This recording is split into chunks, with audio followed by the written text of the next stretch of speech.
Hallelujah, hallelujah, hallelujah. मसीह खुदावंद के आला कदूस मुबारक नाम में आप सबकी सलामती हो। कितने लोग खुश हैं? आज तो मौसम अच्छा है, वैसे भी सभी खुश हैं। इसके बावजूद भी किसी वजह से कोई बेटी या भाई खुश नहीं है, तो हम क्या करेंगे? खुश रहने की बरकत देंगे, क्योंकि रसूल आजम कद्दस रसूल फिलिपियों के नाम खत में और तसलोनिकिया के नाम खत में क्या लिखते हैं? खुदावंद में हमेशा खुश रहो। फिर कहता हूं कि खुश रहो।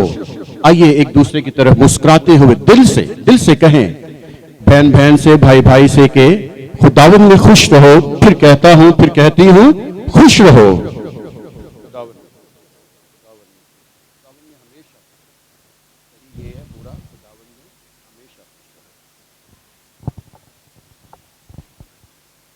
मेरा ईमान है, यकीन है कि खुदावंद ने हम सबको हमेशा खुश रहने की बरकत दे दी है। हालेलुया। कितने लोग कलाम सुनने आए हैं? Very good. कितने लोग कलाम सीखने आए हैं? Very good. सुनेंगे तो सीखेंगे। इससे पहले कि मैं कलाम का आगाज करूं, मैं चंद एक सवाल करूंगा। यहां पे मौजूद बहनों में से, भाइयों में से कितने लोग किसी भी किस्म की कोई छोटी मोटी या बड़ी बीमारी है? खानदान में, मोहल्ले में, यहाँ पे हमारे ये फ्रांसिस टाउन में कितने डॉक्टर्स हैं, कितने क्लिनिक्स हैं? है किसी को पता? 2, 3, 4, 5? सिर्फ 2 हैं। और दवाई खाने कितने हैं? फार्मेसी कोई भी नहीं है। चले नजदीक तो है ना, ठोकर भरा हुआ है। बेशुमार डॉक्टर्स हैं, फार्मेसीज हैं। सवाल यह है कि इस सब के बावजूद भी लोग शिफा क्यों नहीं पाते? बेशुमार डॉक्टर्स हैं, दवाइयों की दुकानें हैं, बड़ी बड़ी स्टोर्स हैं, लेकिन लोग फिर भी क्या है? बीमार हैं, बीमार रहते हैं। ऐसा ही कलाम आज कुछ सीखेंगे। तलावत में 3 सवाल किए गए हैं।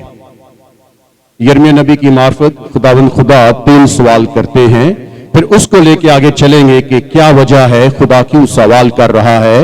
ये उन दिनों में भी यही सूरत हाल थी, यस्सु के वक्त में भी यही सूरत हाल थी, आज के दौर में भी यही सूरत हाल है। आइए कलाम मुकद्दस में से यिर्मयाह नबी का सहीफा, यशायाह नबी की किताब के बाद है यिर्मयाह, 8वां बाब,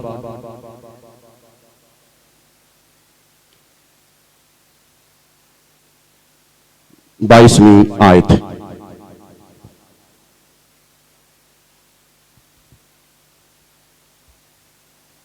यिर्मयाह नबी का सहीफा, 8वां बाब, 22वीं आयत। गौर से सुनिए, 3 सवाल हैं। क्या जलाद में रोगने बलसान नहीं है? क्या वहां कोई तबीब नहीं? मेरी बिनते कौम क्यों शिफा नहीं पाती? दोबारा पढ़ेंगे, गौर से सुनिए। क्या जलाद में रोगने बलसान नहीं है? पहला सवाल। क्या वहां कोई तबीब नहीं? सवाल नंबर 2। सवाल नंबर 3, मेरी बिनते कौम क्यों शिफा नहीं पाती? कलाम मुकद्दस का पढ़ा, सुना और कबूल किया जाना हम सब के लिए बाइसे बरकत हो। 3 सवालात हैं, गौर से सुनिएगा। मैं आपको बड़ा सादगी के साथ ये एक्सप्लेन करने की कोशिश करूंगा। ये 3 चंद जहां पे चीजें हैं समझने की, सीखने की। फिर उसके बाद हम जाएंगे कि खुदा ये सवाल क्यों कर रहा है। खुदा क्यों परेशान है? तिलावत हमने की है यिर्मयाह नबी के सहीफे से। यिर्मयाह नबी को कहते हैं वीपिंग प्रॉफिट, रोने वाला नबी। ये बहुत रोता है, रोया करता है। अगर आप यिर्मयाह नबी की किताब को पढ़ें तो बार बार हम देखेंगे कि वो उसके लफ्जों से, उसकी लिखाई से, उसके कलाम से हमें बहुत नजर आता है कि वो रो रो के अपने लोगों से कुछ बातें करता है, लेकिन जो लोग हैं वो उसकी नहीं सुनते, वो बाज आते ही नहीं हैं। क्या जलाद में रोगने बलसान नहीं है? अब यहां पे मैं आपको सबसे पहले एक्सप्लेन करूंगा कि जलाद क्या है। जलाद एक जगह का नाम है दरिया यर्दन के मशरिक में, और इसको फिर फिलिस्तीन का भी गिरदोनवा लगता है। ये वही जगह है जहां एलिया नबी पैदा हुए। इसके बाद बुजुर्ग याकूब और उनके मामू लाबन आखिरी मर्तबा इसी जगह पे ही मिलते हैं या उनकी मुलाकात होती है।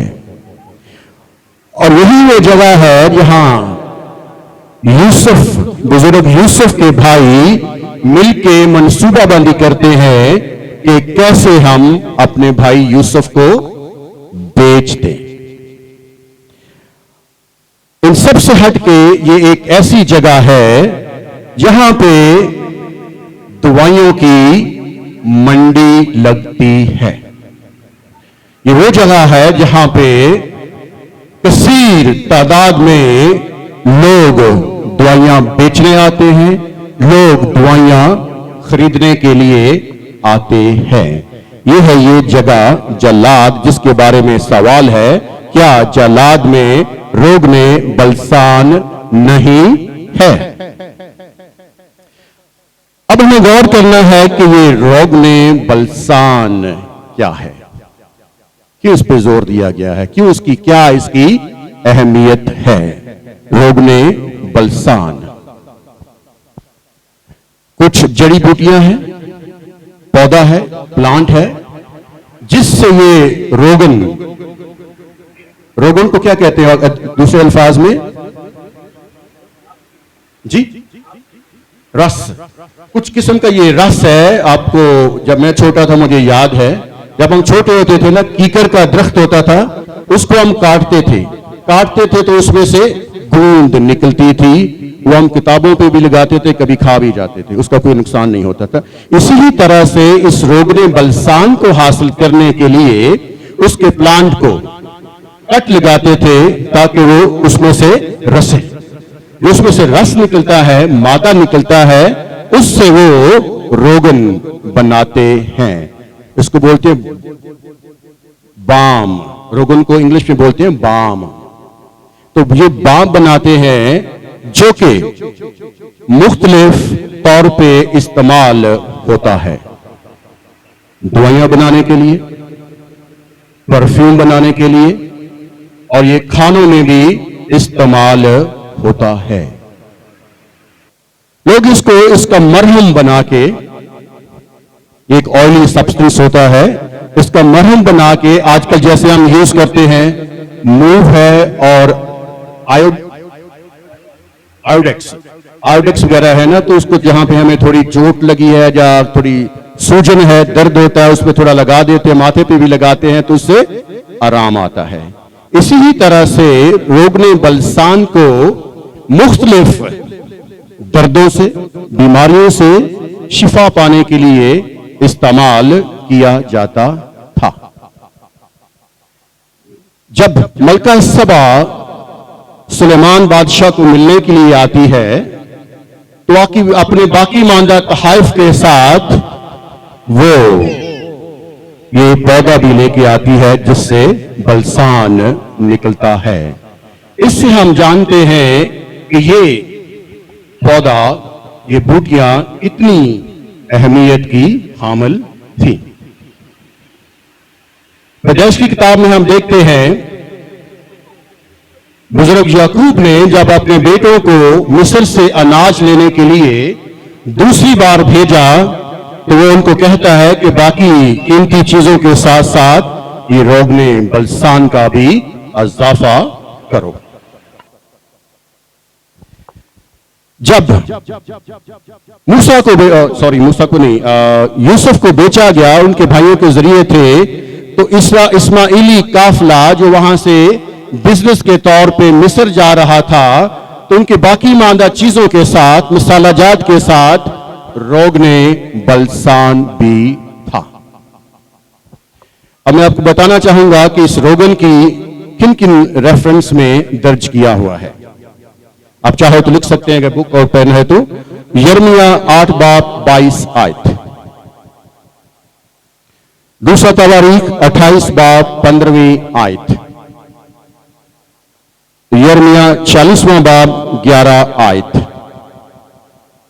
यिर्मयाह 51 बाब उसकी 8वीं आयत, पैदाइश की किताब 43वां बाब उसकी 11वीं आयत, हिजकिय्याह 27वां बाब उसकी 17वीं आयत। आपको टाइम मिले तो घर जाके आपको पढ़ सकते हैं।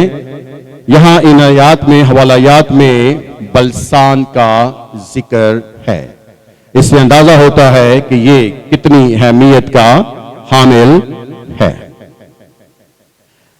अब यहां पे गौर करने की बात है कि खुदावंद खुदा यिर्मयाह नबी की मार्फत सवाल कर रहे हैं, क्या जलाद में बलसान नहीं है?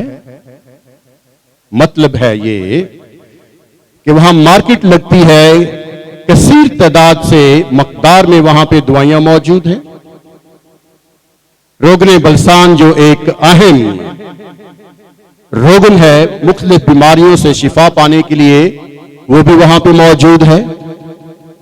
फिर आगे है, क्या वहां तबीब मौजूद नहीं है? जाहिरी बात है, यहां पे दवाइयों की दुकानें हैं, तो वहां मरीज ही दवाइयां लेने आते होंगे, तो लाजमन वहां पे डॉक्टर्स भी मौजूद होंगे। डॉक्टर्स, हकीम, तबीब। तो खुदावंद खुदा कहता है, पूछता है, क्या जलाद में रोगने बलसान नहीं? वहां हकीम तबीब भी नहीं है? अगर ये सब कुछ है तो मेरी कौम के लोग, मेरी कौम की बेटियां शिफा क्यों नहीं पाती हैं? अगर आपको टाइम मिले तो घर जाके ये पूरा चैप्टर पढ़िएगा, यिर्मयाह नबी की किताब का 8वां चैप्टर। इससे वाज़ेह हो जाएगा कि खुदावंद खुदा ये 3 सवाल क्यों कर रहे हैं। बार बार इस चैप्टर में, बल्कि पूरी किताब में, यिर्मयाह नबी इस्राएलियों से, यहूदियों से गुजारिश करते हैं, दुआ करते हैं कि बुतों को छोड़ दो, बुत प्रस्ती छोड़ दो, हकीमों तबीबों को छोड़ दो। क्यों? खुरूज की किताब के 15वें बाब की 36वीं आयत में खुदावंद खुदा कहता है, मैं खुदावंद तुम्हारा शाफी हूं। फिर एक और रेफरेंस में खुदावंद खुदा कहता है, जादूगरों के यारों के पास, तवीज धागा करने वालों के पास मत जाओ, मैं खुदावंद तुम्हारा खुदा हूं। वो कहता है, मेरे पास आओ, मैं रोगने बलसान हूं। बलसान असल में खुदा खुद है। वो मना कर रहा है कि ऐ मेरे लोगों, ऐ यहूदियों, ऐ इस्राएलियों, बुतों को छोड़ो, जादूगरों को छोड़ो, हकीमों को छोड़ो, तबीबों को छोड़ो, मेरे पास आओ। मैं वही तुम्हारा खुदा हूं जो तुम्हें मुल्क मिस्र की गुलामी से निकाल के ले आया। मैं वही तुम्हारा खुदा हूं जिसने समंदर के 2 हिस्से करके तुम लोगों को पार लगाया। मैं वही तुम्हारा खुदा हूं जिसने बियाबान में 40 साल तक तुम्हें अपने दोनों हाथों पे उठा के रखा और तुम्हें कोई तकलीफ ना पहुंची, ना तुम्हारे जूते फटे, ना कपड़े पुराने हुए, ना तुम्हें कोई बीमारी लगी। खुदा कहता, क्या मुझे भूल गए हो? इतना कुछ करने के बावजूद भी तुम बुतों के पास जाते हो। अगर बुतों के पास जाते हो तो मुझे बताओ, जलाद में रोगने बलसान नहीं, डॉक्टर नहीं, हकीम नहीं, तबीब नहीं, फिर भी तुम शिफा नहीं पाते हो। शिफा इसलिए नहीं पाते हो कि असल में रोगने बलसान तो मैं हूं, शिफा मेरे पास है, मैं खुदावंद तुम्हारा शाफी हूं, मेरे पास आओ, इधर उधर मत भागो। ऐसे ही हम देखते हैं अखियब बादशाह हिस्ट्री में है, बाइबल की हिस्ट्री में, उसको कोई बीमारी लगती है। वो अपने लोगों को अपने एक देवता के पास भेजता है कि जाके उस देवता से मालूम करो क्या मैं बच जाऊंगा। खुदा उसकी इस हरकत से बहुत नाराज होते हैं। खुदा कहते हैं, क्या इस्राएल में खुदा नहीं, क्या इस्राएल में मैं यहोवा खुदा नहीं हूं? खुदा ने कहा उसको जाके बता दो, उसका देवता नहीं मैं कह रहा हूं, ये जरूर मरेगा। और वो मर जाता है।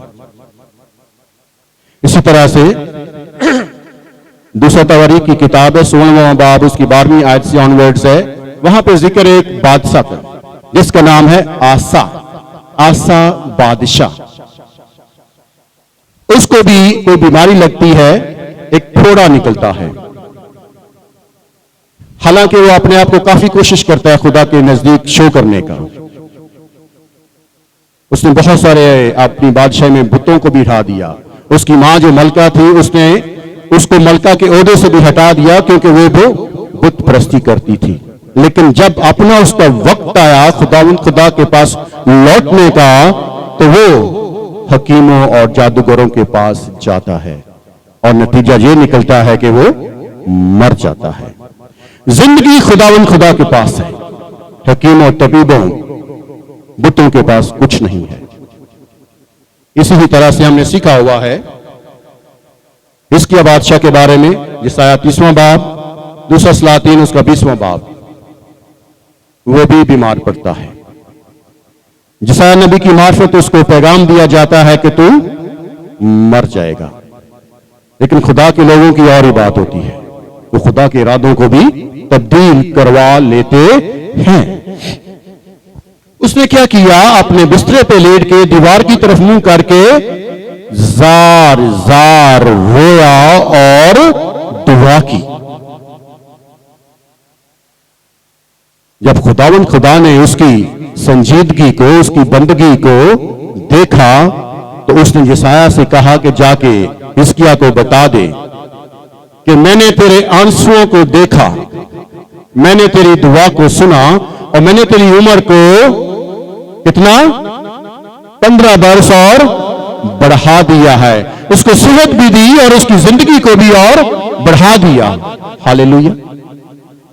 खुदा के पास जाने से ये होता है, रो के गिड़गिड़ा के खुदावंद से दुआ करें तो वो सुनता है। कलाम मुकद्दस हमें सिखाता है, जो आंसू से बोते हैं वो क्या करते हैं, खुशी के साथ काटते हैं। हालेलुया। हालात यीशु के दौर में भी ऐसे ही थे। यीशु मसीह ने बहुत सारे मौजूज़े किए, 12 दफा उनको बियाबान में हजारों के मजमों को एक ही वक्त में सैर किया। लोग फिर भी यीशु के नहीं होते।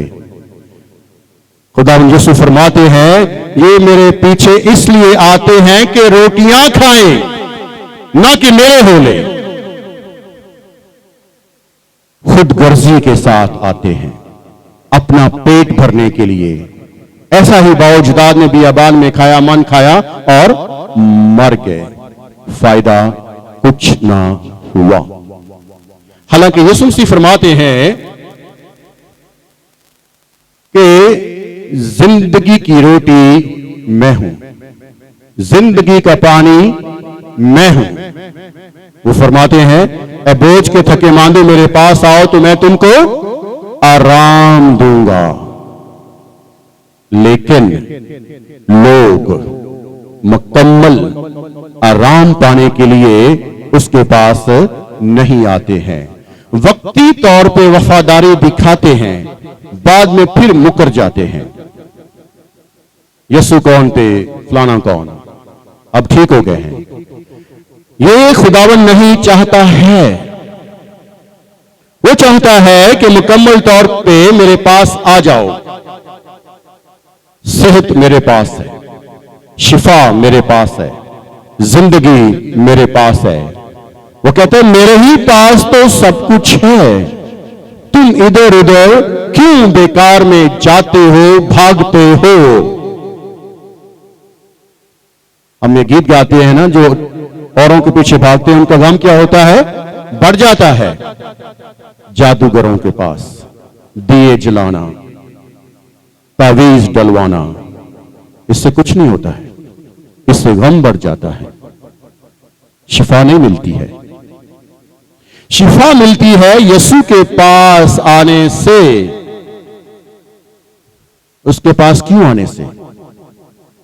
क्योंकि वो कहता है बोझ के थके मानो मेरे पास आओ तो मैं तुमको आराम दूंगा, शिफा दूंगा, सेहत दूंगा, जिंदगी दूंगा, जिंदगी की खुशियां दूंगा। वो ऐसा क्यों कहता है? वो इसलिए कहता है कि उसके पास सब कुछ है।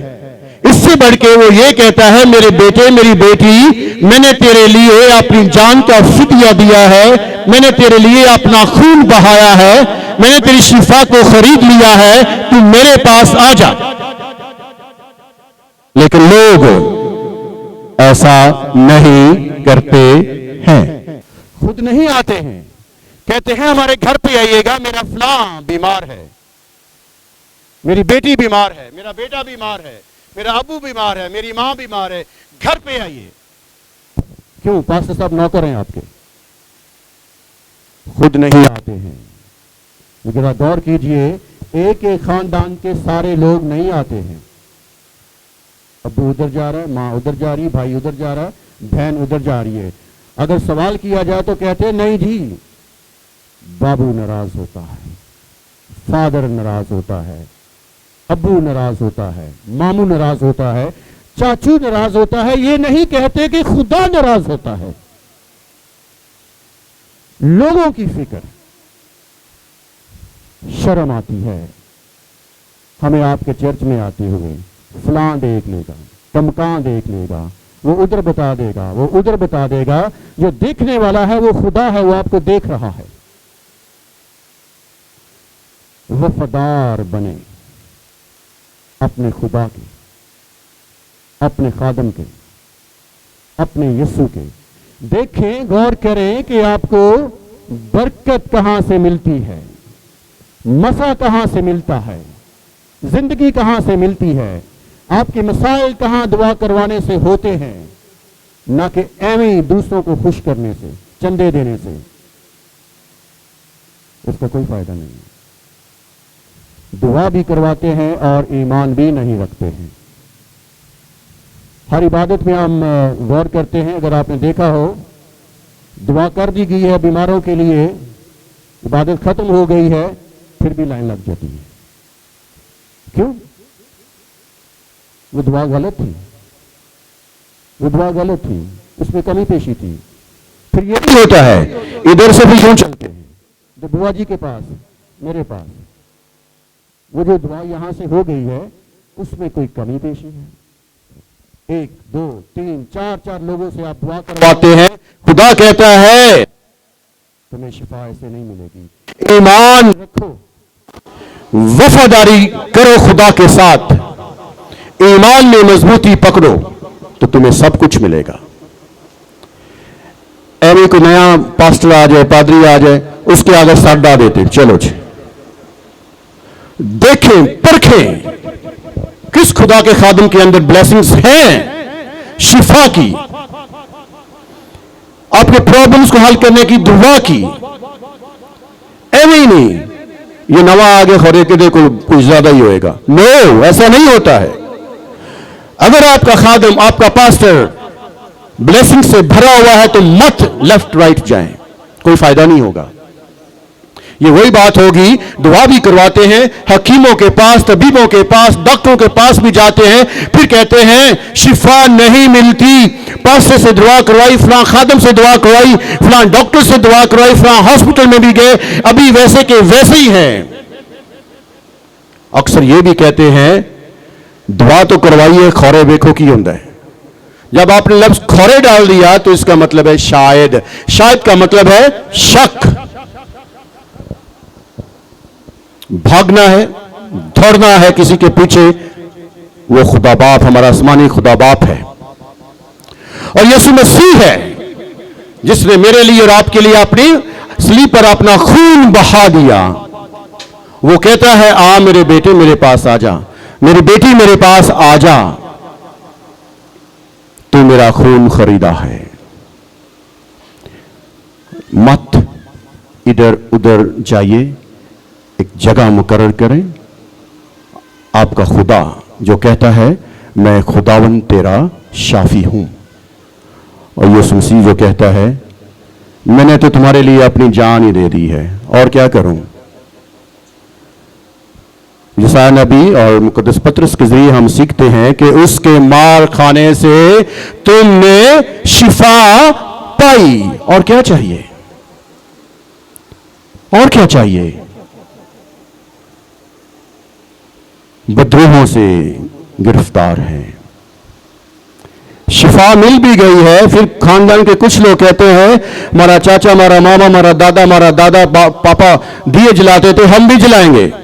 ओ खुदा के लोगों, बाज आ जाओ, खुदा के सिवा, यीशु के शिफा कोई के अलावा कोई शाफी हरगिज नहीं है। खुदा मसीह आप सबको आज के कलाम के मुताबिक ईमान में बढ़ने का बड़ा फजल अनायत फरमाए। हालेलुया।